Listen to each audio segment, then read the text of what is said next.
In this video, I will show you how to save an Excel sheet as a PDF without cutting off any important information.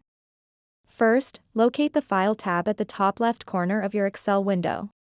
Click on it. Next, click on Print.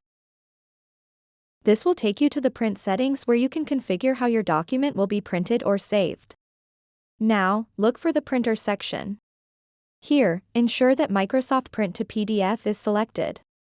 This option allows you to create a PDF file directly from your Excel sheet. The key step is selecting the correct scaling option. Under Settings, find and click on No Scaling. From here, select Fit Sheet on one page. This ensures that all content fits onto one page of your PDF without being cut off. You also have the option to adjust the orientation of your document. If necessary, choose between portrait or landscape orientation based on how your data is laid out. Landscape might be better for wider tables. Once everything looks good, scaling set and orientation chosen, it's time to proceed. Click Print at the top left corner of this window. A new dialog box will pop up asking you where you want to save your PDF. Enter a name for your file that reflects its contents so it's easy to identify later.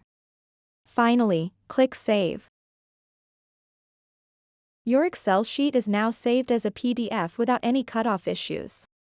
You can navigate to where you saved it and check if everything looks perfect. So that wraps up this tutorial. If you have any questions about this whole process, please let me know in the comments section below. And if this video helped you out, please give it a big thumbs up and subscribe to this channel for more tutorial videos like this one. Thank you so much for watching, and have a good day.